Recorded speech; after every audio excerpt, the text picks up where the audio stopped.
Day 7 मतलब 7 revision की classes हो चुकी हैं। आज 8वीं क्लास है।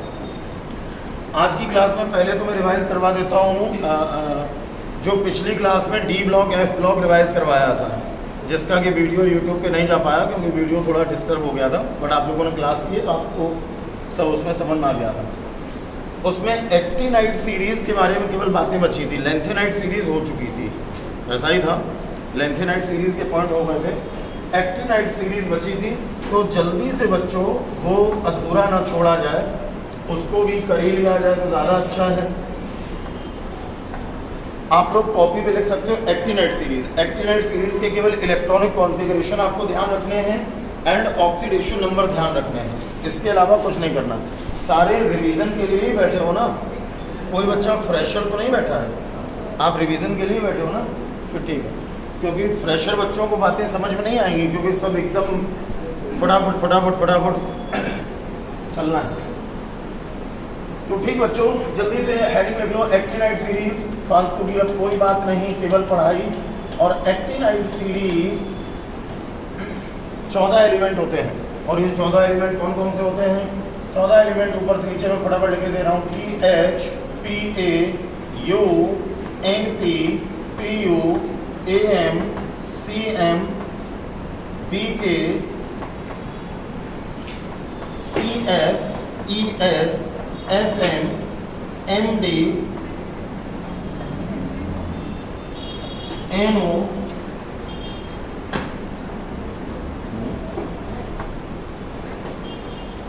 और उसके बाद L R जगह थोड़ी कम बच रही, कोई बात नहीं, इसको थोड़ा ऊपर कर देता हूँ मैं।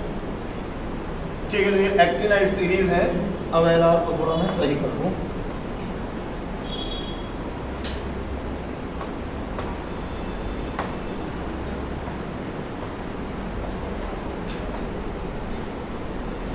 TH PAU NP PU AM CN BK CF ES FM MD NO LR। तो ये होती है एक्टिनाइट सीरीज। बच्चों, लोगों के सबसे पहले अगर हम एटॉमिक नंबर की बात करें तो एटॉमिक नंबर सबसे पहले वाले का याद कर लो। पहले वाले का एटॉमिक नंबर होता है 90 और इसके बाद 1 आपको इंक्रीज करना होता है।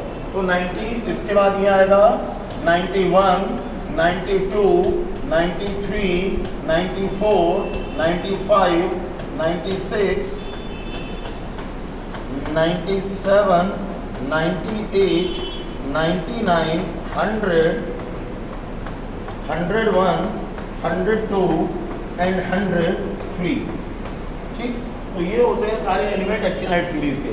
अब इसमें बच्चों आपको कुछ छोटी छोटी बातें ध्यान रखनी है। उनमें सबसे पहले तो उनका इलेक्ट्रॉनिक कॉन्फ़िगरेशन हमें देखना होगा। तो इलेक्ट्रॉनिक कॉन्फ़िगरेशन के लिए आपको सबके आगे पहले तो एक बात लिखनी पड़ेगी और वो ये है 5F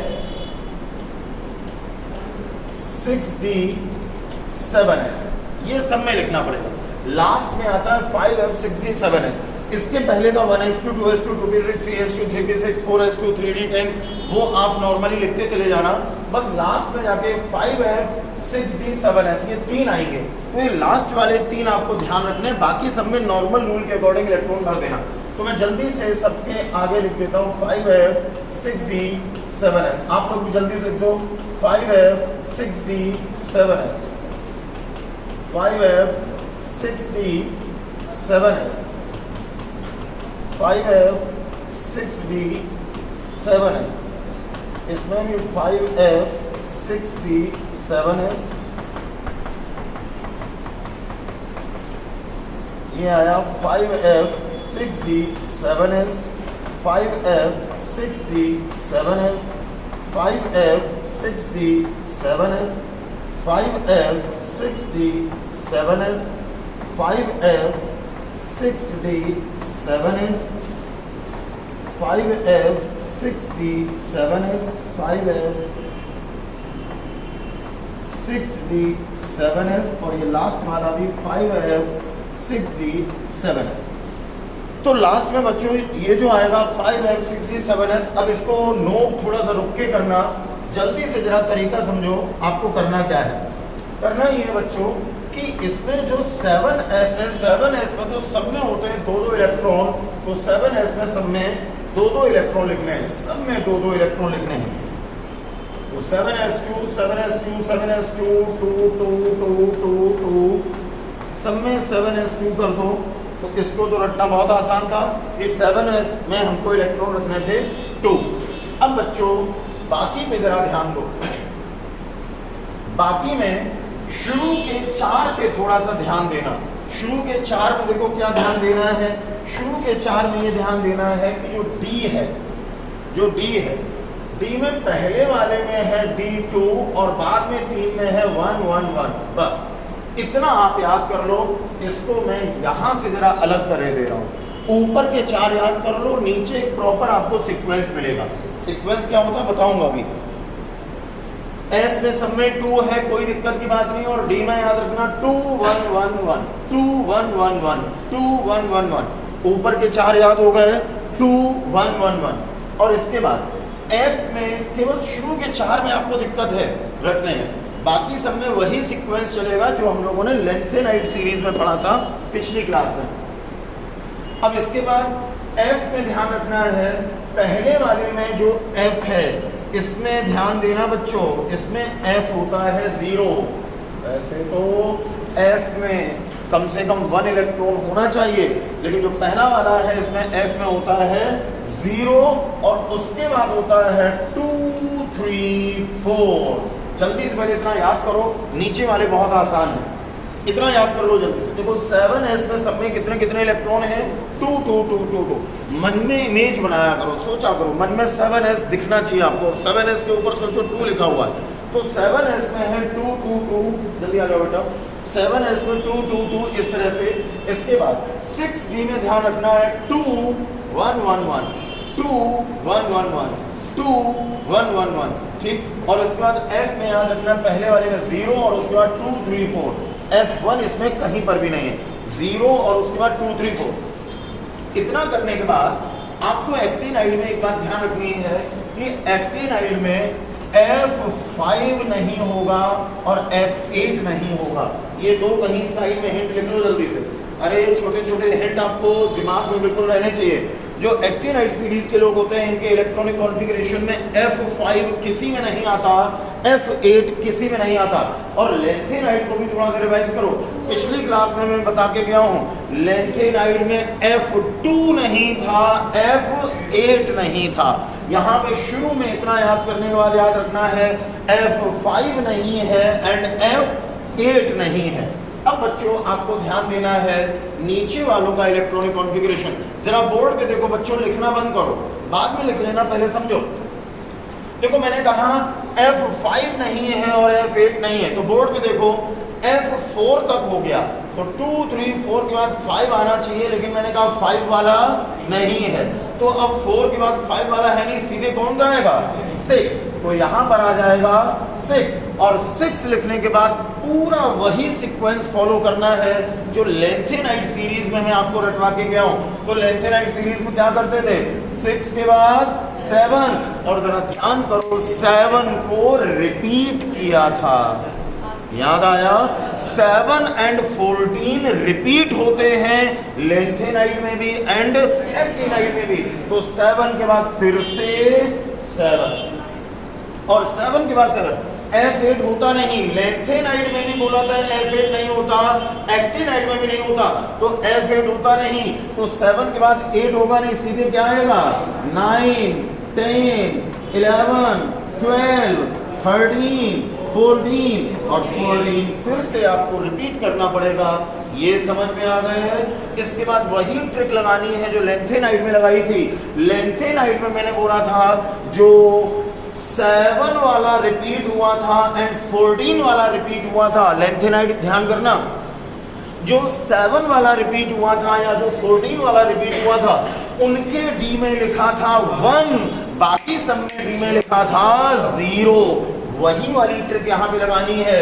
तो जरा देखो यहाँ पे ये F7 रिपीट हुआ, F7 जो रिपीट हुआ उस वाले डी पे 1, ये F14 जो रिपीट हुआ इस D पे 1 और बाकी सारे D पर 0 0 0 0 0 0 0 0 लिख देंगे।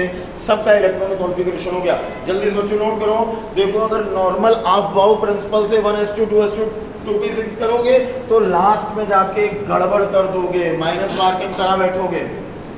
तो ये लास्ट के 3 आपको याद रखने हैं, जिसमें 7s को याद रखना बहुत आसान है।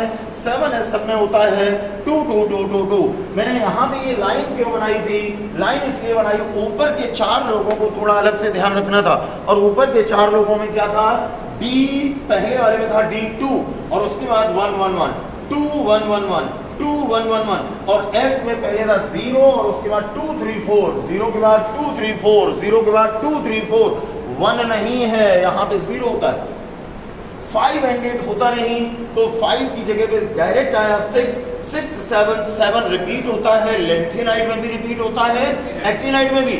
मैंने कारण बताया था, F में अगर 7 इलेक्ट्रॉन है तो ये हाफ फिल्ड कंडीशन है और हाफ फिल्ड बहुत ज्यादा स्टेबल होता है। और इसी तरह से 14 जो है वो फुल फिल्ड कंडीशन है और फुल फिल्ड भी बहुत ज्यादा स्टेबल होता है। तो half filled and full field की स्टेबिलिटी ज्यादा होने की वजह से ये दोनों रिपीट हो जाते हैं। क्लियर बच्चों? ये हो गए इनके इलेक्ट्रॉनिक कॉन्फ़िगरेशन। इलेक्ट्रॉनिक कॉन्फ़िगरेशन के बाद आपको इनके ऑक्सीडेशन नंबर और याद रखने पड़ेंगे। इससे ज्यादा आपको एक्टिनाइड सीरीज में कुछ भी पढ़ने की जरूरत नहीं है। 7 मई में अब ज्यादा दिन नहीं बचे, थोड़े से ही दिन बचे हैं। आप इतना भरोसा रखो, मैंने बोला एक्टिनाइड सीरीज में केवल इतना इलेक्ट्रॉनिक कॉन्फ़िगरेशन और ऑक्सीडेशन नंबर, इससे बाहर क्वेश्चन नहीं आएगा, नहीं आएगा, नहीं आएगा। 7 मई को पेपर देके आना, मैं नीचे ऑफिस में ही बैठा मिलूंगा, आके मुझसे बता देना कि हाँ सर आपने बोला था इससे बाहर नहीं आएगा और देखो आ गया। आप ऐसा नहीं बता पाओगे। तो जितना बोल रहा हूं भरोसा रखना, उससे बाहर क्वेश्चन आने वाला नहीं है। अब बच्चों इनके आपको ऑक्सीडेशन नंबर ध्यान रखने हैं। तो देखो ऑक्सीडेशन नंबर रखने की ट्रिक्स जरा समझ लो। ऑक्सीडेशन नंबर में याद रखना कि +3 ऑक्सीडेशन नंबर सब में होता है, तो सबके आगे +3 +3 +3 तो लिखना ही पड़ेगा। और जरा ध्यान करो, लेंथेनाइड में भी ऑक्सीडेशन नंबर में मैंने बोला था, लेंथेनाइड के ऑक्सीडेशन नंबर में भी +3 सब में होता था। ध्यान आया? इसका मतलब एक अगर क्वेश्चन पूछा जाए कौन सा ऑक्सीडेशन नंबर ऐसा है जो सारे लेंथेनाइड एंड सारे एक्टिनाइड में होता है, आपका आंसर होगा +3। +3 सारे लेंथेनाइड में होता है, सारे एक्टिनाइड में होता है। तो बच्चों सबसे पहले तो +3 सब में लिख दो, +3 +3 +3 +3 सब में फटाफट +3 लिखो।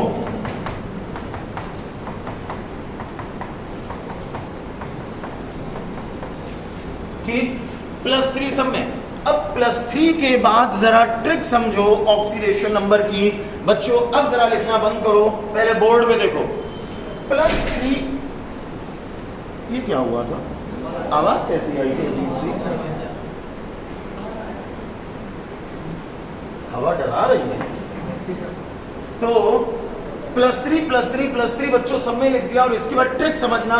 ट्रिक ये है, +3 के बाद इसमें पहले वाले में +4 भी, बोर्ड में देखो लिखना मत करो। दूसरे वाले में इससे भी एक आगे +4 +5 तक, इसके नीचे वाले में एक और आगे +4 +5 +6, इसके नीचे वाले में एक और आगे +4 +5 +6 +7 और इसके बाद वाले में भी 7 तक रिपीट करो, +4 +5 +6 +7। पहले इतने आपको याद हुए, +3 +3 +3 सब में कर दिया। पहले वाले में +4 तक, इसके बाद +5 तक, इसके बाद +6 तक, उसके बाद +7 तक और उसके बाद भी +7 तक। यहां तक करने के बाद इसके नीचे वाले में डिक्रीज कर दो। 7 था, 7 से एक कम 6 तक कर दो, तो +4 +5 +6। अरे यहां तक तो याद हो गया भाई। इसके बाद केवल 2 लोगों में, बोर्ड में देखना बहुत ज्यादा ध्यान से, केवल 2 लोगों में कर दो +4 +4, केवल 2 लोगों में +4 +4 और इसके बाद लास्ट वाले को छोड़कर बाकी सब में +2 लास्ट वाले को छोड़कर बाकी सब में +2, लास्ट वाले को छोड़कर बाकी सब में +2, लास्ट वाले में केवल +3, ये होते हैं इनके ऑक्सीडेशन नंबर। जल्दी से बच्चों कंप्लीट करो। तो ऑक्सीडेशन नंबर आपको कैसे याद हुए? इसके लिए हमने क्या किया, +3 +3 +3 +3 +3 सब में लिख लिया। +3 बच्चों सब में लिखने के बाद पहले वाले में +4 तक, +5 तक, +6 तक, +7 तक, +7 तक, फिर डिक्रीज किया +6 तक, फिर याद कर लिया 2 लोगों में +4 2 लोगों में +4 और लास्ट वाले को छोड़ के बाकी सब में +2। अरे याद हो गया होगा भाई। चलो जरा बिना बोर्ड में देखे बताना, बिना बोर्ड पे देखे, सारे लोग की आवाज में आनी चाहिए। कौन सा ऑक्सीडेशन नंबर ऐसा है जो सबके पास था? +3। फिर पहले वाले में एक्स्ट्रा क्या था? +4। इसके बाद कहां तक? +5। इसके बाद कहां तक? +6। इसके बाद कहां तक? +7। फिर कहां तक? +7। इसके बाद वाले +6। इसके बाद 2 लोगों में +4 और लास्ट वाले को छोड़कर बाकी सब में +2। याद हो गया? अब बच्चों यहां पर आपको एक और बात याद रखनी है, जरा सुनो। वो अगली बात क्या है? इन लोगों में यूरेनियम के बाद वाले जितने लोग होते हैं, यू के बाद वाले, यूरेनियम के बाद वाले जितने लोग हैं, इन लोगों को ट्रांस यूरेनिक या पोस्ट यूरेनिक एलिमेंट भी कहा जाता है। ये एक टर्म आपको याद रखना है। क्या बोला मैंने? ट्रांस यूरेनिक या पोस्ट, POST यूरेनिक। मैं नाम लिखे दे रहा हूं, ट्रांस यूरेनिक और किसी को बच्चों बोलते हैं पोस्ट यूरेनिक, पोस्ट यूरेनिक। तो ट्रांस यूरेनिक या पोस्ट यूरेनिक पूछा जाए कि एक्टिनाइट सीरीज में कौन है, तो यू के नीचे जो आ रहे हैं यानी कि NPPU AMCN BKCF DSF MMDNO LR।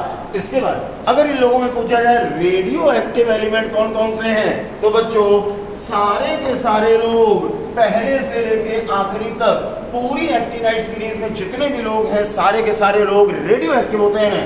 ध्यान से सुनो, ट्रांस यूरेनिक होते हैं यू के बाद वाले, लेकिन रेडियो एक्टिव होते हैं सारे के सारे। अगर पूछा जाए कौन कौन से इसमें ऐसे हैं जो मैन मेड या सिंथेटिक एलिमेंट हैं, मैन मेड का मतलब जिनको इंसान ने लेबोरेटरी में बनाया, प्रयोगशाला में बनाया, तो जितने भी लोग ट्रांस यूरेनिक और पोस्ट यूरेनिक हैं यही बच्चों मैन मेड भी होते हैं, यानी कि इंसान के द्वारा बनाए गए एलिमेंट हैं। इसका मतलब TH, PA and U ये तो नेचुरली धरती में पाए जाते हैं, लेकिन U के बाद NPPU AMCM BKCF DSF MMDNO LR ये लोग नेचुरली प्राकृतिक रूप से नहीं पाए जाते, इन्हें इंसान ने, साइंटिस्ट लोगों ने लेबोरेटरी के अंदर बनाया। बात समझ में आ गई इतनी? ठीक। तो सारे के सारे रेडियो एक्टिव हैं, यू के बाद वाले ट्रांस यूरेनिक या पोस्ट यूरेनिक हैं और यही लोग मैन मेड है।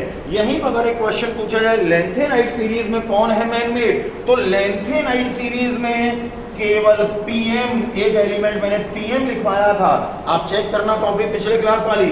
तो लेंथेनाइट सीरीज में केवल PM होता है मैन मेड, जबकि एक्टिनाइट सीरीज में U के बाद वाले सारे के सारे लोग होते हैं मैन मेड या सिंथेटिक एलिमेंट।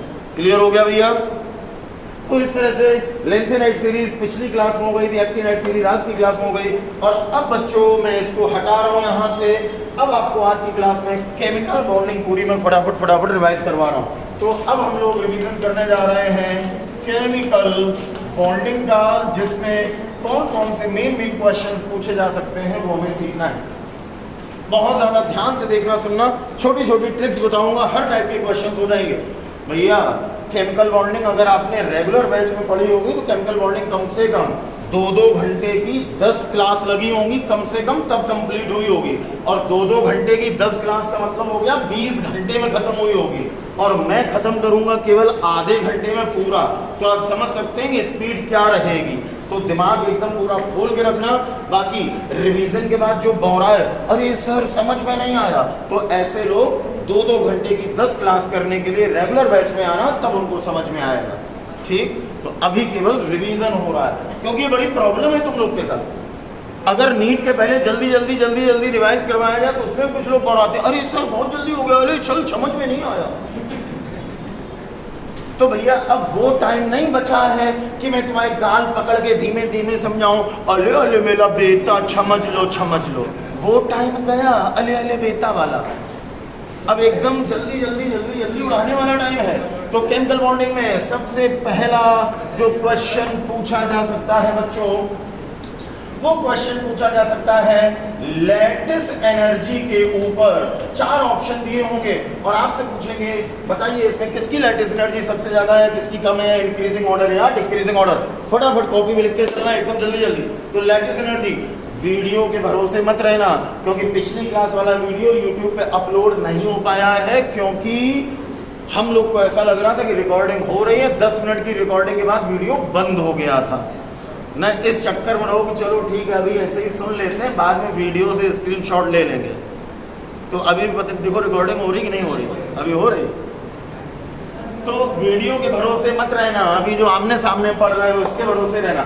बच्चों लैटिस एनर्जी को शॉर्ट में मैं LE लिख दूंगा, ठीक। और देखो लैटिस एनर्जी के क्वेश्चंस कैसे होंगे, मैं क्वेश्चंस भी लेके आया हूं जो नीट में पूछे जा चुके हैं, तो उन क्वेश्चंस की प्रैक्टिस भी कराऊंगा। इसके लिए आपको पहला जो कॉन्सेप्ट लगाना है वो लगाना है lattice energy directly proportional to Q1 Q2। जो भी दो कैटायन और एनायन हैं उनके जो चार्ज हैं Q1 एंड Q2 उनका मल्टीप्लाई करके देख लेना। और उसके बाद दूसरा कॉन्सेप्ट आपको लगाना है lattice energy inversely proportional to size. 100% questions आपके सॉल्व हो जाएंगे केवल इतनी बात से। बस इतना आपको ध्यान रखना, मेरी बातें सुनना ध्यान से। ये दूसरा वाला कॉन्सेप्ट केवल उनमें लगेगा जिनमें Q1 इंटू Q2 करने पर बराबर बराबर आएगा, ये बात ध्यान रखना, ठीक। तो दूसरा वाला कॉन्सेप्ट तब लगाना है जब पहले वाले कॉन्सेप्ट में जो हमने Q1 Q2 लिखा है ये वैल्यू बराबर बराबर किन्हीं दो लोगों में आ जाए। जैसे मैं अब आपको क्वेश्चंस दे रहा हूं, नीट के भी क्वेश्चंस करवाऊंगा, ध्यान से देखना बच्चों। चलो नीट के ही करवा देता हूं, जो क्वेश्चंस आ चुके हैं पूरे क्वेश्चन हैं मेरे पास अलग से, आप ही लोग के लिए अलग से नोट किए थे। हटो यार तुम लोग, क्या नोटिफिकेशन आ रहा था, अरे खुलो खुल जा रे, बस 1 मिनट। क्या तकलीफ है भाई,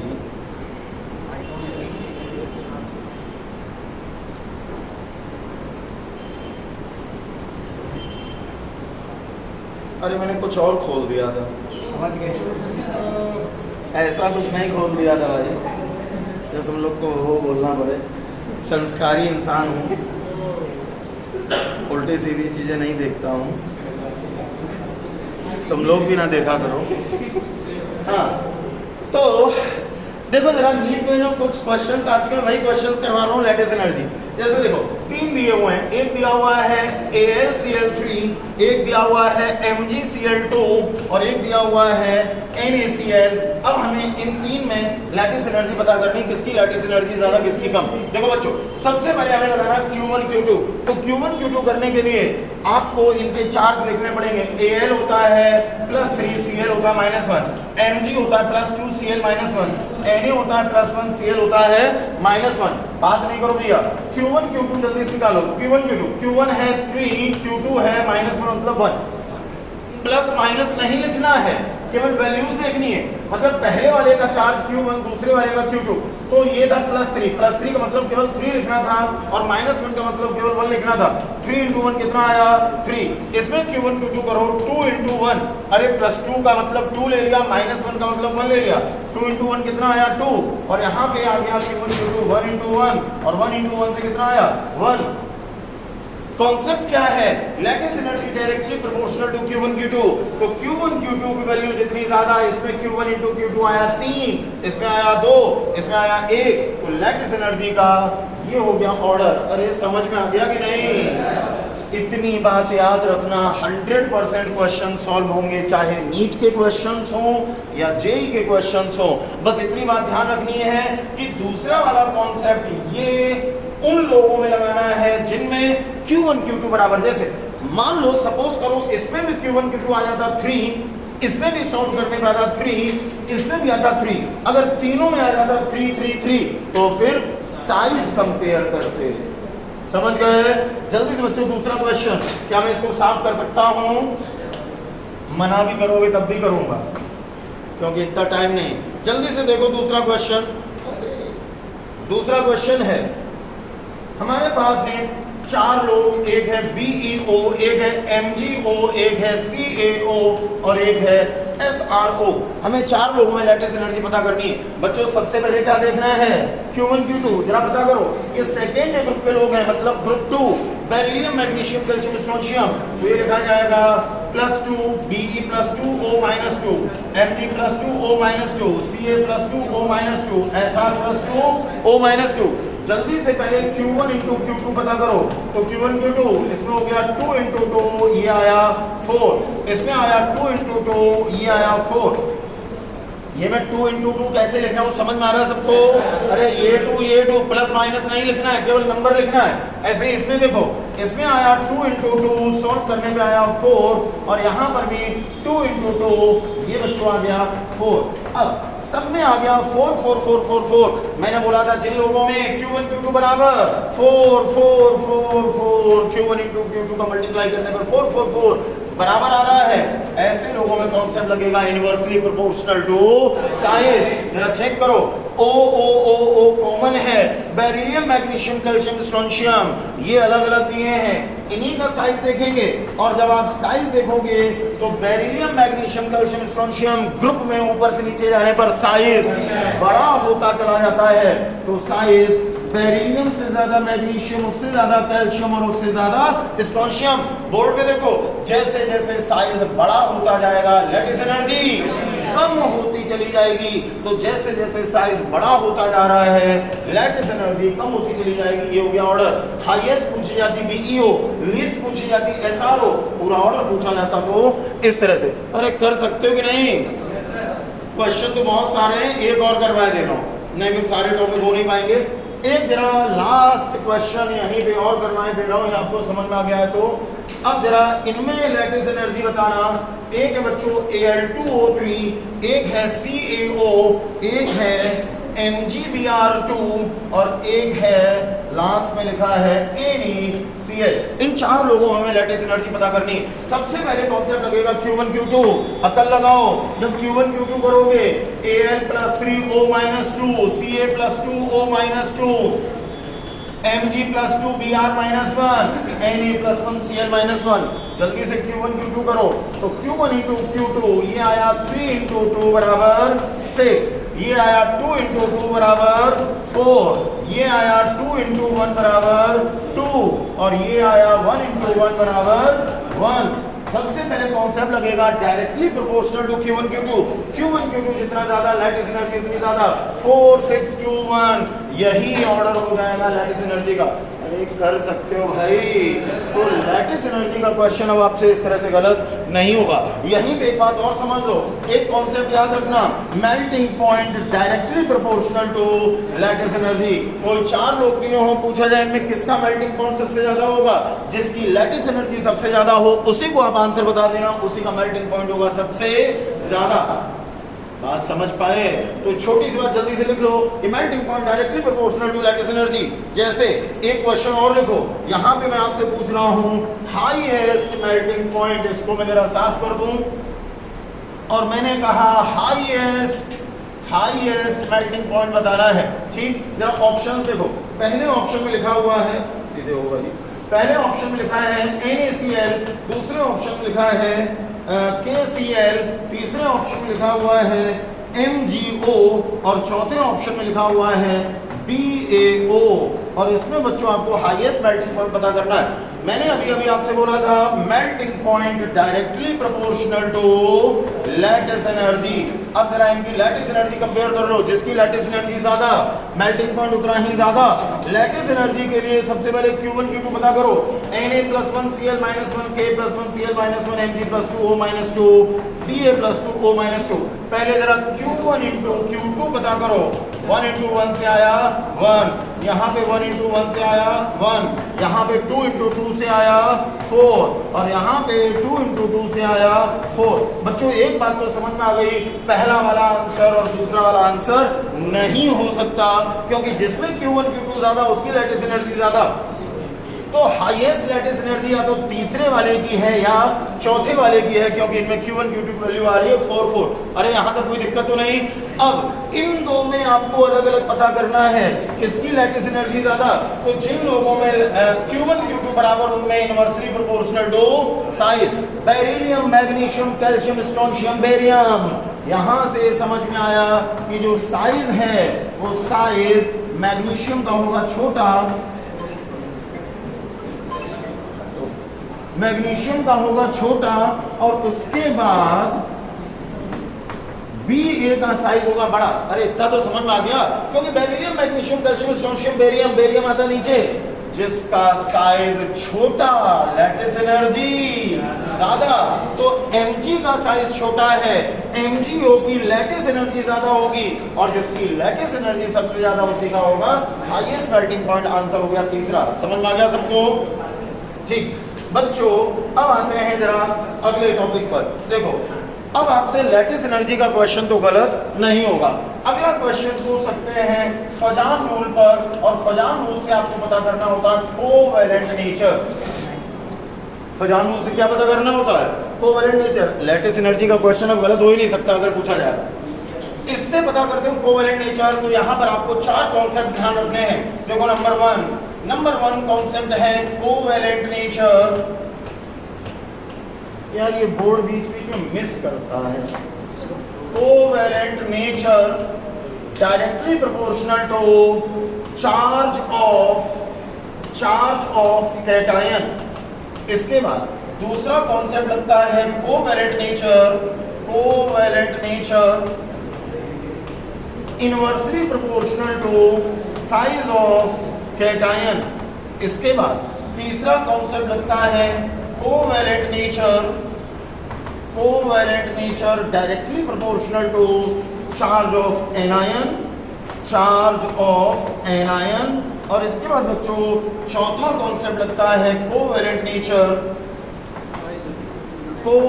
nature directly proportional to size of anion.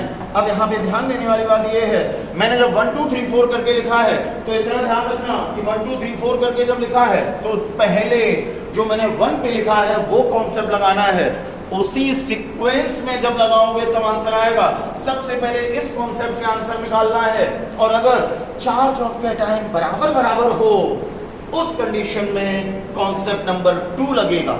अगर साइज ऑफ कैटायन भी बराबर हो उस कंडीशन में कॉन्सेप्ट नंबर 3 लगेगा, और अगर चार्ज ऑफ एनायन भी बराबर हो उस कंडीशन में कॉन्सेप्ट नंबर 4 लगेगा। यानी कि ऊपर लिखी हुई बात जब बराबर हो केवल उस कंडीशन में नीचे वाला कॉन्सेप्ट आपको लगाना है। समझ गए भाई? जल्दी से जरा कोवैलेंट नेचर पे क्वेश्चन देख लेते हैं कुछ। इसको मैं थोड़ा सा छोटा कर दूं। ये इतना तो आप लिख चुके थे ना? ठीक, अब आते हैं जरा क्वेश्चन पे। सपोज करो बच्चों, एक आपके पास है LiCl, एक है आपके पास BeCl2, एक है आपके पास BCl3 और एक है आपके पास CCl4, और इन 4 लोगों में आपको पता करना है कोवैलेंट नेचर किस में कम किस में ज्यादा। जरा ध्यान से देखो, सबसे पहला कॉन्सेप्ट लगाना है covalent nature directly proportional to charge of cation. जरा चार्ज ऑफ कैटायन देखो, Li होता है +1, Be +2, बोरॉन +3, कार्बन +4। पहले कॉन्सेप्ट से ही आंसर आ गया। Directly proportional to charge of cation का मतलब कैटायन पर चार्ज, कैटायन का मतलब होता है पॉजिटिव आयन। पॉजिटिव आयन पर चार्ज जितना ज्यादा कोवैलेंट नेचर उतना ही ज्यादा। तो आगे जाने पे कैटायन पे चार्ज बढ़ रहा है, इस वजह से कोवैलेंट नेचर भी बढ़ेगा। आया समझ में? बिल्कुल इसी तरह से मान लो होता है एक NaCl, एक होता MgCl2, एक होता SiCl4। इन 3 में आपको पता करना होता कोवैलेंट नेचर। जल्दी से वही तरीका लगाते हैं। सबसे पहले देखेंगे charge of cation Na+1, Mg+2, Si+4। जैसे जैसे कैटायन का चार्ज बढ़ेगा वैसे वैसे कोवैलेंट नेचर भी बढ़ेगा। क्लियर है? जल्दी से अगला क्वेश्चन देखो, ये दोनों समझ में आ गए। अगला क्वेश्चन, मान लो एक आपके पास है NaF, एक है आपके पास NaCl, एक है आपके पास NaBr और एक है आपके पास NaI। और इन चार में आपको कोवेलेंट नेचर पता करना है NaI। सबसे पहले बच्चों क्या देखना है? Charge of cation. जल्दी से चार्ज ऑफ कैटायन लिखो। Cation Na+, charge of cation बराबर है। अब क्या देखेंगे? साइज ऑफ कैटायन Na+, सब में Na+ है तो साइज सब में बराबर बराबर होगा। अब क्या देखेंगे? Charge of anion. तो जरा एनायन का चार्ज देख लो। एनायन का charge F-, Cl-, Br-, I-। अरे चार्ज ऑफ एनायन भी बराबर है, चार्ज ऑफ एनायन भी बराबर। तो अब क्या देखना है? Size of anion. जरा यहाँ पर साइज ऑफ एनायन का सीक्वेंस देखो क्या आएगा? F- से बड़ा होगा, Cl- उससे बड़ा होगा, Br- और उससे बड़ा होगा I-। और कॉन्सेप्ट कहता है covalent nature directly proportional to size of anion. जैसे जैसे एनायन का साइज बड़ा होगा कोवेलेंट नेचर बढ़ता चला जाएगा। तो इससे ज्यादा कोवेलेंट ये, उससे ज्यादा ये, उससे ज्यादा ये और सबसे ज्यादा ये। अरे समझ में आ गया पूरा? जल्दी से बच्चों अगला क्वेश्चन देखो। अगला क्वेश्चन मान लो आपको इस तरह से दिए गए थे। एक दिया है BeCl2, एक दिया है MgCl2, एक दिया है CaCl2 और एक दिया है SrCl2। इन चार लोगों में आपको कोवेलेंट नेचर पता करना है। कोवेलेंट नेचर पता करने के लिए सबसे पहले क्या देखना है? Charge of cation. Charge of cation जल्दी से देखो। सेकेंड ग्रुप के लोग हैं यानी कि अल्कलाइन अर्थ मेटल हैं, ये लोग होते हैं +2+2+2+2। चार्ज ऑफ कैटायन बराबर है। अब क्या देखेंगे? Size of cation. Beryllium, magnesium, calcium, strontium. जरा साइज ऑफ कैटायन पे ध्यान दो। तो साइज ऑफ कैटायन ग्रुप में ऊपर से नीचे जाने पर इंक्रीज करता है, यानी कि Be+2 से बड़ा होगा Mg+2, beryllium, magnesium, calcium and strontium. Size इस तरह से बढ़ता चला जाता है। और कॉन्सेप्ट पे ध्यान दो, ये वाला कॉन्सेप्ट इनवर्सली प्रोपोर्शनल बताया है। इसका मतलब कैटायन का साइज जैसे जैसे बड़ा होता जाएगा वैसे वैसे कोवेलेंट नेचर कम होता चला जाएगा। ये आ गया ऑर्डर। अरे अब तो कर लोगे ठीक। तो इस तरह से आप फजान रूल के क्वेश्चन कोवेलेंट नेचर वाले भी कर सकते हो। यही क्वेश्चंस उल्टा करके भी पूछे जाते हैं। जैसे ये चार लोग दिए होंगे और पूछेंगे इनमें सबसे ज्यादा आयनिक कौन है। तो बच्चों आयनिक नेचर पता करने का तरीका होता है, पहले फजान रूल से कोवेलेंट नेचर पता किया जाता है और फजान रूल से कोवेलेंट नेचर पता करने के बाद फिर हमें तरीका लगाना होता है ionic nature inversely proportional to covalent nature. Inversely proportional to covalent nature. तो इनवर्सली प्रोपोर्शनल टू कोवेलेंट का मतलब ये हो गया कि आप पहले कोवेलेंट नेचर पता कर लेना और कोवेलेंट नेचर पता करने के बाद उसका उल्टा कर देना। उल्टा करने में जो भी आएगा वही आयनिक नेचर का ऑर्डर हो जाएगा। जैसे मान लो एक क्वेश्चन मैं यहां पे दे रहा हूं आपको, ध्यान से देखो। एक क्वेश्चन दे रहा हूं और क्वेश्चन में पूछा गया है which is most आयनिक। रटा रटाया आंसर मत बताना, कॉन्सेप्ट के अकॉर्डिंग बताना। which is most ionic. Options को जिस तरह से हैं, एक ऑप्शन दिया है HF, एक ऑप्शन दिया है H2O, एक ऑप्शन दिया है NH3 और एक ऑप्शन दिया हुआ है CH4। ये चार दिए और चार में आपको पता करना मोस्ट आयनिक।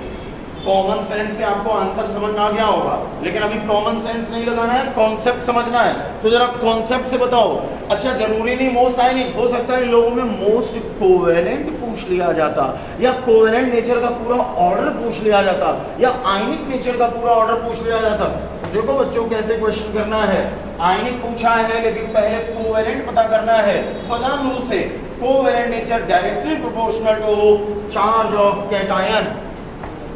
बच्चों कैटायन इनमें H+, और H+ है। चार्ज ऑफ कैटायन सब में बराबर है +1+1+1+1। दूसरा कॉन्सेप्ट है अगर चार्ज ऑफ कैटायन बराबर तो inversely proportional to size of cation. सब में H+H+H+ है, साइज ऑफ कैटायन बराबर बराबर आ रहा है। अब क्या करेंगे? Directly proportional to charge of anion. जरा चार्ज ऑफ एनायन पे ध्यान दो। F -1, O -2, N -3 और C -4। ध्यान से देखो, covalent nature directly proportional to charge of anion का मतलब जैसे जैसे एनायन के चार्ज बढ़ रहा है वैसे वैसे कोवेलेंट नेचर बढ़ता चला जाएगा। तो यहाँ पे पहले तो कोवेलेंट नेचर का ऑर्डर देख लो। कोवेलेंट नेचर का ऑर्डर आएगा बच्चों इस तरह से, HF से ज्यादा कोवेलेंट H2O, उससे ज्यादा NH3 और सबसे ज्यादा CH4। लेकिन हमारे क्वेश्चन में क्या पूछा गया, विच इज मोस्ट आयनिक। तो जब आप बच्चों आयनिक नेचर का ऑर्डर में पता करोगे, मैंने अभी बोला था पहले कोवेलेंट नेचर का ऑर्डर पता कर लेना और उसका उल्टा करने पर आयनिक नेचर का ऑर्डर आ जाता है। तो इसका उल्टा कर दो, आयनिक नेचर HF में सबसे ज्यादा, H2O में कम, NH3 में और भी कम, CH4 में उससे भी कम। मोस्ट आयनिक पूछा था, आंसर हो जाएगा पहला HF। क्लियर हो गया। तो इस तरह से आप लोग covalent nature and ionic nature के भी क्वेश्चंस कर सकते हो। बिटिया तुम्हें ये समझ में नहीं आया कि ये C-4 मैंने कैसे लिख दिया, आ गया ना, इसलिए लिख दिया क्योंकि H जो, मैं लोगों का दिमाग भी पढ़ना जानता हूँ सीरियसली। अभी आप लोग कई बार इस बात पे चौंक जाओगे कि यार मेरे मन में जो चल रहा था वही एग्जैक्ट इन्होंने कैसे बोल दिया। ईमानदारी से बताना, तुम्हारे दिमाग में इस बात को लेकर टेंशन आ रही थी ना कि ये C-4 सर ने कैसे लगा, कंफ्यूज हो रहे थे ना। अब सोचो मेरा दिमाग पूरा इस पे लगा था, मैंने मेरी नजर केवल एक बार तुम्हारे ऊपर गई और तुम्हारा दिमाग मैंने पढ़ लिया कि तुम इसमें कंफ्यूज हो रहे हो। ये इस वजह से मैंने C-4 लिख दिया क्योंकि H होता है +1, 4 H मिलके हो गए +4 का उल्टा -4, एक H होता है +1, 3 H हो गए +3 का उल्टा -3, हमेशा अपोजिट लिखा जाता है। एक H होता है +1 तो 2 H हो गए +2 का उल्टा -2, एक H है +1, एक ही H +1 का उल्टा -1, मतलब जितना टोटल प्लस है उतना ही टोटल माइनस आपको लिखना पड़ेगा। फजान रूल समझ में आ गया आपको बच्चों। यहीं पर एक छोटी सी बात और ध्यान रखनी है, फजान रूल में ही 2 टर्म और यूज होते हैं।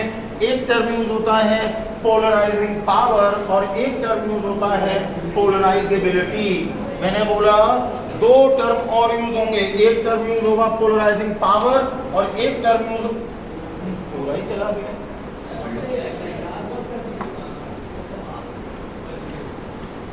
इसको जाना था, अरे कोई बात। देखो बच्चों, एक होता है पोलराइजिंग पावर और एक होता है पोलराइजेबिलिटी। तो जरा ध्यान दो, जो ऊपर वाले 2 कॉन्सेप्ट हैं, ऊपर वाले 2 कॉन्सेप्ट ये होते हैं पोलराइजिंग पावर। कहने का मतलब ये है कि यहां पर जो कोवेलेंट नेचर, यहां पर जो कोवेलेंट नेचर लिखा है और यहां पर जो कोवेलेंट नेचर लिखा है, इसकी जगह पे आप पोलराइजिंग पावर भी लिख सकते हो। बच्चों ये पता नहीं क्यों डिलीट नहीं हो रहा, मैं अलग से लिख दे रहा हूं। तो देखो, अगर पोलराइजिंग पावर पूछी जाए तो आपको याद रखना है polarizing power directly proportional to charge of cation. और इसके बाद दूसरा कॉन्सेप्ट लगाना है polarizing power inversely proportional to size of cation. मैंने कहा शुरू वाले जो 2 कॉन्सेप्ट हैं वो पोलराइजिंग पावर हैं, और इसी तरह से नीचे वाले जो 2 कॉन्सेप्ट हैं इनको बोला जाता है पोलराइजेबिलिटी। अरे ये दोनों नाम सुने होंगे भैया, एक होता है पोलराइजिंग पावर और एक होता है पोलराइजेबिलिटी। इसका मतलब ध्यान से देखो, ऊपर वाले 2 मैंने बोले पोलराइजिंग पावर हैं और नीचे वाले 2 पोलराइजेबिलिटी हैं। इसका मतलब हटा ही दो इसको,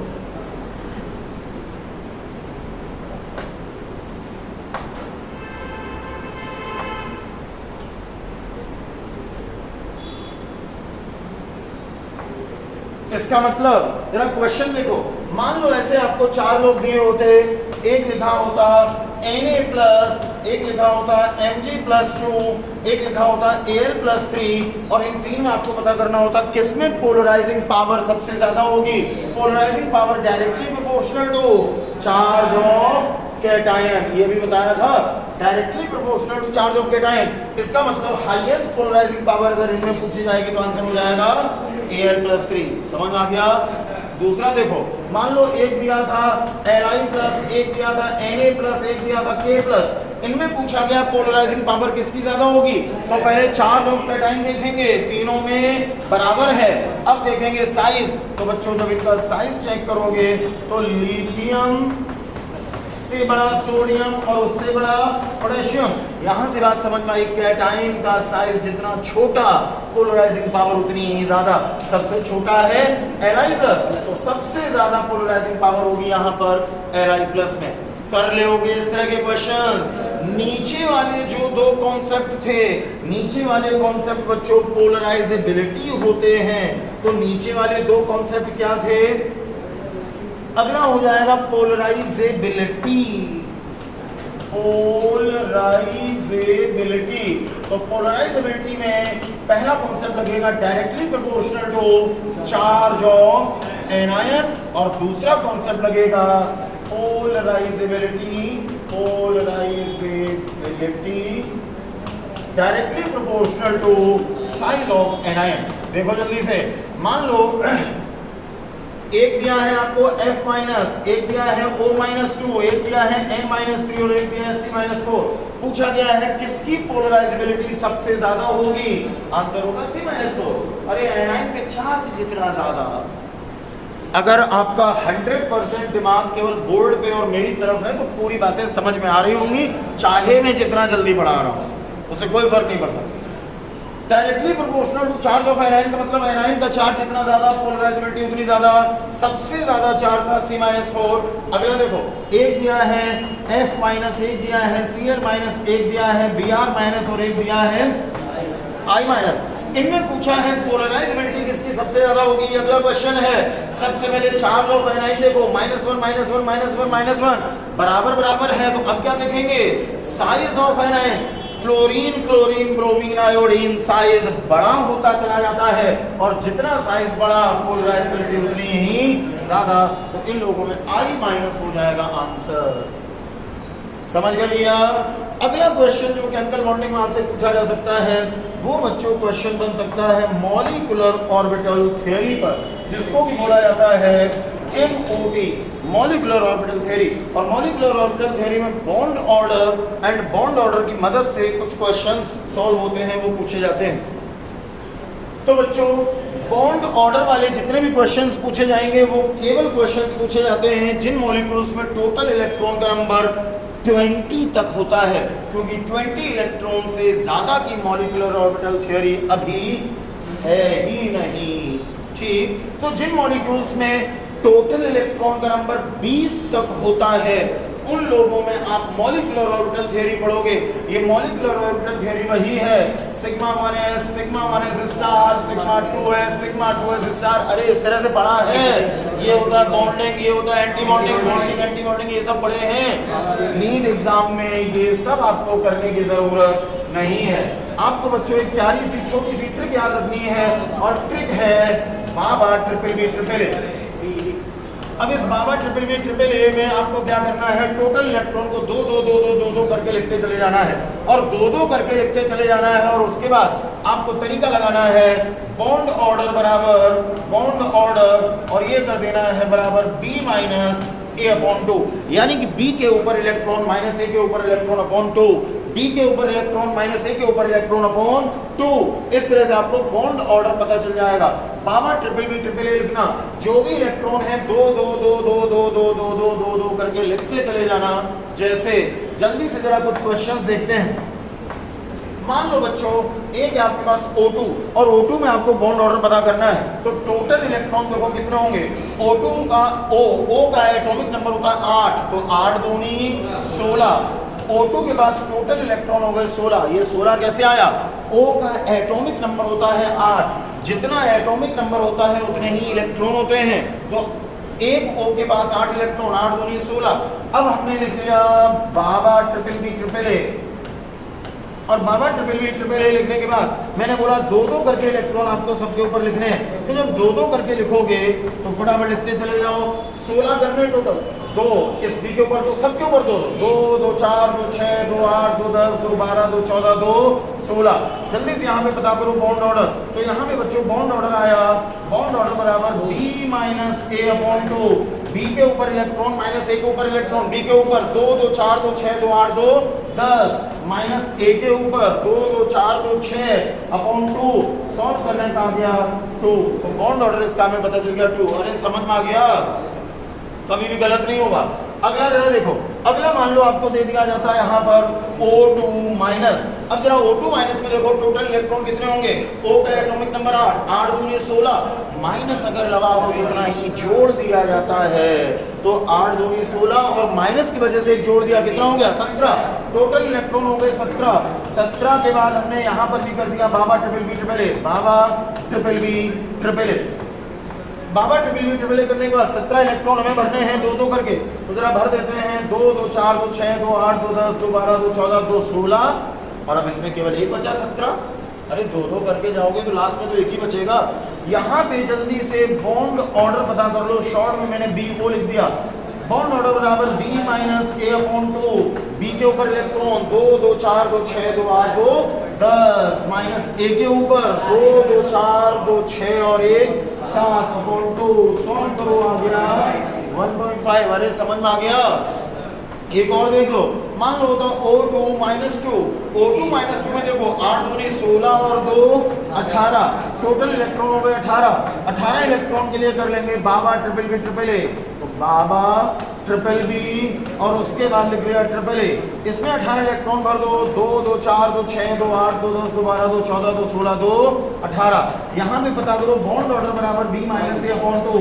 बी के ऊपर गिनो इलेक्ट्रॉन 2 2 4 2 6 2 8 2 10 माइनस ए के ऊपर गिनो 2 2 4 2 6 2 8 अपॉन 2। सॉल्व करने कितना आया 1। मान लो इन्हीं तीन में पूछा जाता सबसे ज्यादा बॉन्ड ऑर्डर किसका होता है, तो यहाँ पे 2 किसका आया, O2 का। हाईएस्ट बॉन्ड ऑर्डर इन तीन में बता देते O2। समझ में आ गया। इस तरह से आप लोग बॉन्ड ऑर्डर पता कर सकते हो। अब बच्चों आपको बॉन्ड ऑर्डर के कुछ एप्लीकेशंस यहाँ पे देखने हैं। तो बॉन्ड ऑर्डर के जो एप्लीकेशंस हैं उसमें कुछ छोटी छोटी बातें आपको ध्यान रखनी है। वो छोटी छोटी बातें क्या हैं, कुछ बच्चों कॉन्सेप्ट हैं जो आपको बहुत अच्छे से रटे हुए होने चाहिए। कॉन्सेप्ट ये है, सबसे पहले अगर पूछा जाए बॉन्ड एनर्जी, आपको बताना है bond energy directly proportional to bond order. जिसका बॉन्ड ऑर्डर सबसे ज्यादा होता है उसी की बॉन्ड एनर्जी सबसे ज्यादा होती है। अगर पूछा जाता बच्चों बॉन्ड स्ट्रेंथ, बॉन्ड स्ट्रेंथ ये भी होता है directly proportional to bond order, यानी कि जिसका बॉन्ड ऑर्डर जितना ज्यादा उसकी बॉन्ड स्ट्रेंथ भी उतनी ही ज्यादा। अगर पूछा जाता बच्चों बॉन्ड डिसोसिएशन एनर्जी, मान लो ऐसे लिखा होता, तो बॉन्ड डिसोसिएशन एनर्जी भी वही होती है जो बॉन्ड एनर्जी होती है directly proportional to bond order. जिसका बॉन्ड ऑर्डर जितना ज्यादा बॉन्ड को तोड़ने के लिए उतनी ही ज्यादा एनर्जी की जरूरत पड़ेगी। अगर बच्चों पूछा जाता है स्टेबिलिटी, तो स्टेबिलिटी में भी आपको करना है directly proportional to bond order. जिसका बॉन्ड ऑर्डर जितना ज्यादा होगा उसी की स्टेबिलिटी भी ज्यादा बताएंगे। और यहीं पर एक लास्ट कॉन्सेप्ट और आपको ध्यान रखना है। लास्ट कॉन्सेप्ट ये है कि बॉन्ड लेंथ, अगर बॉन्ड लेंथ पूछा जाए तो जो लास्ट वाला कॉन्सेप्ट है ये होता है inversely proportional to bond order. तो ये केवल लास्ट वाली बात ध्यान रखना, इनवर्सली प्रोपोर्शनल है, बाकी सब डायरेक्टली प्रोपोर्शनल है। इसका मतलब अगर मैं इसी क्वेश्चन की बच्चों बात करूं, इसी क्वेश्चन से पूरा कॉन्सेप्ट समझने की कोशिश करना। इसी क्वेश्चन में अगर हम बॉन्ड ऑर्डर देखें सबसे पहले, तो बॉन्ड ऑर्डर का सीक्वेंस आएगा इस तरह से। सबसे ज्यादा आया था 2 किसमें, O2 में, उससे कम आया था 1.5 O2 माइनस में, और उससे कम आया था 1 किसमें, O2 माइनस 2 में। बच्चों बॉन्ड ऑर्डर का सीक्वेंस ही आया। इसका मतलब अगर बॉन्ड एनर्जी पूछा जाता तो बॉन्ड एनर्जी का भी यही आंसर बता देंगे, O2 उससे कम O2 माइनस और उससे कम O2 माइनस 2। अरे क्योंकि डायरेक्टली प्रोपोर्शनल है बच्चा, समझ गए भाई। इसी तरह से अगर बॉन्ड स्ट्रेंथ पूछा जाता तो जो ऑर्डर बॉन्ड एनर्जी का लिखा है वही हो जाता बॉन्ड स्ट्रेंथ का। अगर बॉन्ड डिसोसिएशन एनर्जी पूछा जाता, शॉर्ट में मैंने BDE लिख दिया, बॉन्ड डिसोसिएशन एनर्जी, इसका भी यही आंसर होगा क्योंकि directly proportional to bond order है। अगर स्टेबिलिटी का क्वेश्चन पूछा जाता बच्चों इन लोगों में तो स्टेबिलिटी यही आंसर होता O2 सबसे ज्यादा स्टेबल, उससे कम O2 माइनस, उससे कम O2 माइनस 2। लेकिन अगर यहीं पर मान लो बॉन्ड लेंथ का क्वेश्चन पूछा जाता, बॉन्ड लेंथ, ध्यान से देखो, bond length inversely proportional to, मैंने बोला था, अरे नीचे छुप गया है बट ध्यान तो है ना, inversely proportional to bond order का मतलब जो सीक्वेंस बॉन्ड ऑर्डर का आएगा उसका उल्टा करने पर बॉन्ड लेंथ का ऑर्डर आएगा, इसका उल्टा आपको करना पड़ेगा, यानी कि O2 से ज्यादा O2 माइनस और उससे ज्यादा O2 माइनस 2 में हम आंसर बताएंगे। क्लियर है? तो इस तरह से मॉलिक्यूलर ऑर्बिटल थ्योरी में बॉन्ड ऑर्डर और उसके एप्लीकेशंस पे कुछ क्वेश्चंस बन सकते थे। बच्चों यहीं पे एक बात और ध्यान रखेंगे, अगर किसी का बॉन्ड ऑर्डर कैलकुलेट करने में 0 आ जाए तो ऐसे मॉलिक्यूल्स एग्जिस्ट नहीं करते हैं। कॉन्सेप्ट ध्यान रखना, मैंने बोला अगर किसी का बॉन्ड ऑर्डर आया है 0, ऐसा मॉलिक्यूल एग्जिस्ट नहीं करेगा। जैसे क्वेश्चन पूछा गया which does not exist, which does not exist, options देखो, पहला ऑप्शन है C2 माइनस 2, दूसरा ऑप्शन है O2 प्लस, तीसरा ऑप्शन है Ne2, चौथा ऑप्शन है मान लो N2 माइनस। आपको इनमें पता करना, अरे सबको पता करते रहना, जो एग्जिस्ट नहीं करेगा वो Ne2 है। क्यों? आप सबके जब बॉन्ड ऑर्डर निकालोगे तो केवल इसका बॉन्ड ऑर्डर आएगा 0, चारों के बॉन्ड ऑर्डर पता करना। अब इतना टाइम नहीं मैं चारों के बताऊं, मैं इसका बता दे रहा हूं ये आंसर क्यों आया। नियोन का एटॉमिक नंबर होता है 10, तो Ne2 का मतलब 10 दूनी 20, 20 इलेक्ट्रॉन हो गए और 20 के लिए हमने लिखा बाबा ट्रिपल बी ट्रिपल ए। बाबा ट्रिपल बी ट्रिपल ए करने के बाद अब बच्चों 20 इलेक्ट्रॉन भरने हैं 2-2 करके, तो जरा 2-2 करके इलेक्ट्रॉन भर लेते हैं। 2 2 4 2 6 2 8 2 10 2 12 2 14 2 16 2 18 और 2 20। बॉन्ड ऑर्डर जल्दी से पता करो, बॉन्ड ऑर्डर बराबर B minus A upon 2, B के ऊपर गिनो 2 2 4 2 6 2 8 2 10 माइनस A के ऊपर 2 2 4 2 6 2 8 2 10 अपॉन 2, सॉल्व करने का 0। और मैंने कहा जिसका बॉन्ड ऑर्डर 0 वो एग्जिस्ट नहीं करता है, तो विच डज नॉट एग्जिस्ट का आंसर हो गया Ne2। अरे कर ले होगे भैया। अगला क्वेश्चन जो नीट में केमिकल बॉन्डिंग पे बन सकता है, केमिकल बॉन्डिंग से बन सकता है, वो बन सकता है बच्चों डाइपोल मोमेंट से। और 4 ऑप्शन दिए होंगे और पूछेंगे इनमें से किसका डाइपोल मोमेंट 0 है या किसका डाइपोल मोमेंट 0 नहीं है, किसका डाइपोल मोमेंट 0 है या किसका डाइपोल मोमेंट 0 नहीं है, ये आपको पता करना होगा। तो देखो 0 डाइपोल मोमेंट कब होगा, ये जरा ध्यान से देखो। 0 डाइपोल मोमेंट आपको बिल्कुल भी वेक्टर वगैरह नहीं बनाने हैं। जो वेक्टर बना के रिजल्टेंट निकालते हो ये सब फालतू के काम होते हैं, ये सब आपको नहीं करना है। बस क्वेश्चन देख के तुरंत आंसर बताना कैसे। 0 डाइपोल मोमेंट के लिए 2 कंडीशंस होनी चाहिए मॉलिक्यूल के अंदर। अगर ये दोनों कंडीशंस प्रेजेंट हैं 0 डाइपोल मोमेंट होगा होगा होगा होगा होगा। केवल इस रूल के पूरी केमिस्ट्री में 3 एक्सेप्शन हैं, वो तीनों एक्सेप्शन अभी मैं आपको बताऊंगा। तो 0 डाइपोल मोमेंट के लिए पहली कंडीशन है, E लिख रहा हूं, Y बन रहा है। पहली कंडीशन है सेंट्रल एटम पर 0 लोन पेयर, सेंट्रल एटम पर 0 लोन पेयर होनी चाहिए। और दूसरी कंडीशन है सारे सराउंडिंग एटम, SA का मतलब है सराउंडिंग एटम, सराउंडिंग एटम का मतलब जो चारों तरफ, सारे सराउंडिंग एटम का फॉर्मूला सेम, बस फॉर्मूला सेम। अगर ये दोनों कंडीशंस प्रेजेंट हैं डाइपोल मोमेंट 0 होगा होगा होगा होगा होगा जरूर होगा। केवल मैंने बोला 3 एक्सेप्शन है, वो अलग से आपको भी बताने जा रहा हूं। तो सेंट्रल एटम पे 0 लोन पेयर और सारे सराउंडिंग एटम का फॉर्मूला सेम। अब जल्दी से देखो, जैसे मान लो आपको पता करना है CO2 डाइपोल मोमेंट 0 होगा या नहीं, तो जरा देखो कार्बन आता है फोर्थ है ग्रुप में, और कार्बन फैमिली के जो लोग होते हैं इनके आउटर मोस्ट शेल में 4 इलेक्ट्रॉन होते हैं। बच्चों इतने तो छोटे छोटे कॉन्सेप्ट आपको पता होने ही चाहिए, ठीक। O को डबल बॉन्ड से लगाया जाता है, double bond O, double bond O। जरा देखो पहली कंडीशन, सेंट्रल एटम पर 0 लोन पेयर, 4 इलेक्ट्रॉन थे, ये भी यूज, ये भी यूज, ये भी यूज, ये भी यूज।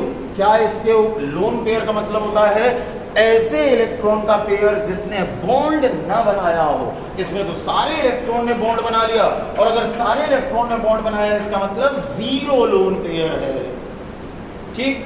सेंट्रल एटम पर 0 लोन पेयर है। और दूसरी कंडीशन, सारे सराउंडिंग एटम का फॉर्मूला सेम।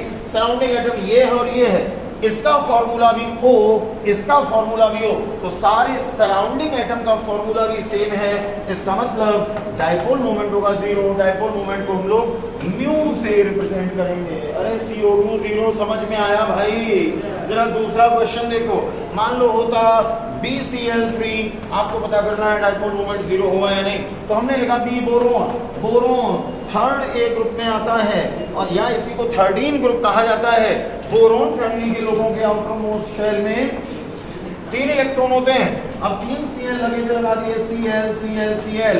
जरा देखो पहली कंडीशन, सेंट्रल एटम पर 0 लोन पेयर, 0 लोन पेयर है। दूसरी कंडीशन, दोनों कंडीशन होनी चाहिए, सारे सराउंडिंग एटम का फॉर्मूला सेम। सराउंडिंग एटम ये है Cl Cl Cl, सारे सराउंडिंग एटम का फॉर्मूला सेम है Cl Cl Cl। Dipole moment होगा 0। क्लियर है? जरा अगला एग्जांपल देखो। अगला एग्जांपल मैंने लिखा यहाँ पर NH3। ध्यान से देखना बच्चों, NH3 नाइट्रोजन 15 ग्रुप में आता है, और नाइट्रोजन फैमिली इसी को 5th ग्रुप बोलते हैं। इनमें 5 इलेक्ट्रॉन होते हैं, 3 H लगे थे, H H H हमने ऐसे लिख दिया। पहली कंडीशन, सेंट्रल एटम पर 0 लोन पेयर। बच्चों ये पहली कंडीशन में ही फेल हो गया, इसमें 0 नहीं, इसमें तो 1 लोन पेयर है।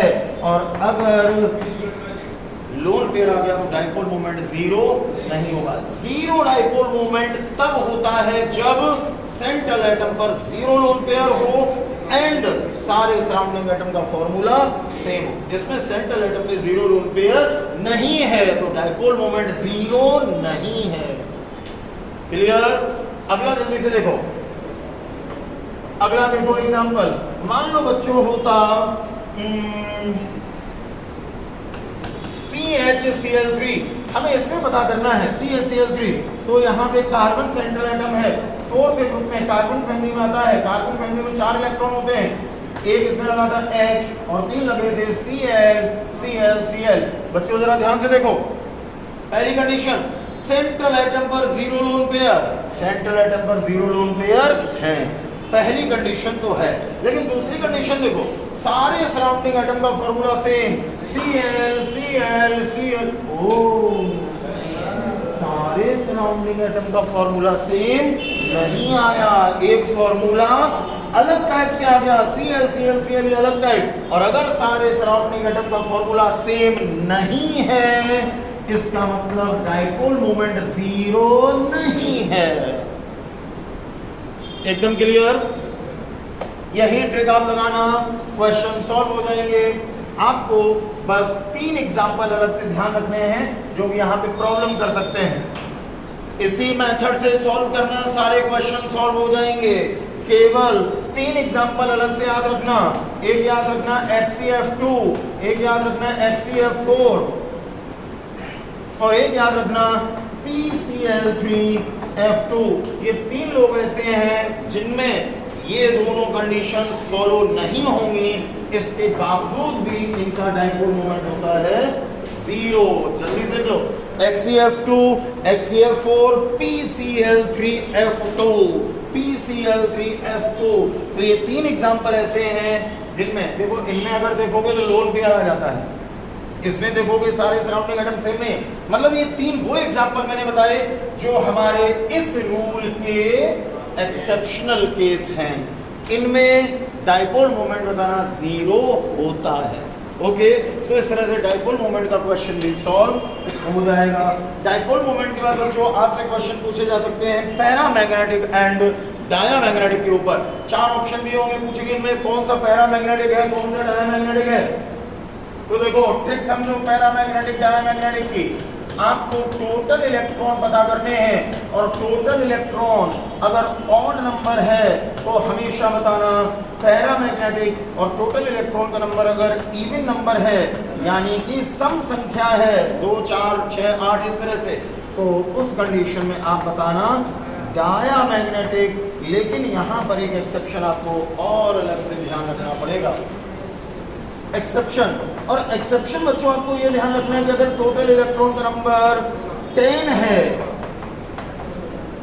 टोटल इलेक्ट्रॉन अगर 10 है या 16 है तो ऐसे लोगों को पैरामैग्नेटिक बताना है। बस पैरामैग्नेटिक डायमैग्नेटिक का कोई भी क्वेश्चन अब आपसे गलत नहीं हो सकता, केवल सिंपल सी ट्रिक लगानी थी। टोटल इलेक्ट्रॉन का नंबर ऑड तो बताना है पैरामैग्नेटिक, टोटल इलेक्ट्रॉन का नंबर इवन सम संख्या है तो बताना था डायमैग्नेटिक। एक्सेप्शन में ध्यान रखना था अगर टोटल इलेक्ट्रॉन का नंबर 10 है या 16 है तो हमें बताना है पैरामैग्नेटिक। ध्यान से देखो, छोटे छोटे क्वेश्चंस बस होते हैं, ट्रिक आपको लगानी है, आंसर आएगा। Cn माइनस टोटल इलेक्ट्रॉन पता करो। इलेक्ट्रॉन पता करने के लिए आपको एटॉमिक नंबर देखना पड़ेगा। कार्बन का एटॉमिक नंबर 6, नाइट्रोजन का एटॉमिक नंबर 7, और अगर माइनस होता है तो उतना ही जोड़ दिया जाता है, अगर प्लस होता है तो उतना ही घटा दिया जाता है। ओके, जरा चेक करो, 6 और 7 13 और 1 14, 14 का मतलब इवन नंबर। अरे सम संख्याएं 2 4 6 8 ये होती हैं, ठीक, जिनको 2 से डिवाइड किया जा सके, ये सम संख्या है, और सम संख्या का मतलब ये आएगा डायमैग्नेटिक। क्लियर है भाई सबको? अगला देखो, कोई भी ऐसे एग्जांपल मान लो होता है NO नाइट्रिक ऑक्साइड, आपको NO नाइट्रिक ऑक्साइड में पता करना है नाइट्रोजन का एटॉमिक नंबर 7, ऑक्सीजन का एटॉमिक नंबर 8, 8 और 7 15, 15 का मतलब ऑड नंबर आया, और ऑड नंबर वाले लोग होते हैं पैरामैग्नेटिक। हमें पता चल गया NO होगा पैरामैग्नेटिक। अरे समझ में आ रही बात भाई? इसके बाद अगला एग्जांपल देखो, ये दोनों समझ में आ गए। जरा अगला एग्जांपल देखो बच्चों, मान लो होता O2 और आपको पता करना होता O2 कैसा होगा, तो जरा O2 में टोटल इलेक्ट्रॉन पता करो। O का एटॉमिक नंबर 8, 8 दूनी 16, 16 एक इवन नंबर है, लेकिन इसको डायमैग्नेटिक मत बता देना, क्योंकि मैंने कहा अगर टोटल इलेक्ट्रॉन 10 है या 16 है तो आपको क्या बताना है? पैरामैग्नेटिक बताना है। तो जो O2 है इसका आंसर आएगा ये होगा पैरामैग्नेटिक। क्लियर है भाई? जरा एक और एग्जांपल देखो, B2 बोरोन मॉलिक्यूल, B2 आपको पता करना कैसा होगा। बोरोन का एटॉमिक नंबर होता है 5, अब 5 होता है 2 है 5 दूनी 10, 10 एक इवन नंबर है। इवन नंबर का मतलब डायमैग्नेटिक होना चाहिए, लेकिन डायमैग्नेटिक नहीं बताना। मैंने कहा अगर टोटल इलेक्ट्रॉन का नंबर 10 हो या 16 हो तो ऐसी कंडीशन में क्या बताना है? पैरामैग्नेटिक बताना है। तो मुझे लगता है इस तरह के क्वेश्चंस आप लोग कर सकते हो। तो आज की क्लास में काफ़ी सारी बातें मैंने आपको रिवाइज करवा दी हैं, अच्छे से आपको समझ में आ गई होंगी। अगली क्लास में इससे आगे की और बातें मैं रिवाइज करवाऊंगा। आज हमारा था डे 8, डे 7 वाला वीडियो अपलोड नहीं हो पाया क्योंकि वो वीडियो बन नहीं पाया था। उससे पहले वाले वीडियोस जिन बच्चों ने क्लास नहीं करी है यूट्यूब पे कोचिंग के चैनल पे आप लोग देख सकते हो, और हर दिन इतना कुछ आपको रिवाइज करने को मिल रहा है जो आप घर में कम से कम 5-5, 6-6, 7-7, 8-8 दिन पढ़ते रहते तब भी शायद इतना रिवाइज नहीं कर पाते। आज की क्लास में भी केमिकल बॉन्डिंग आपने जितनी रिवाइज करी, आप ईमानदारी से अगर सोचेंगे तो आपको पता चलेगा घर में आप इतनी जल्दी इतना सब रिवाइज नहीं कर पाते जितनी जल्दी आपने क्लास में कर लिया। तो ठीक बच्चों, आज इतना ही, मिलता है अगली क्लास में केमिकल बॉन्डिंग में बाकी बच्चे टॉपिक करवाएंगे। All the best, love you बच्चों, बाय बाय।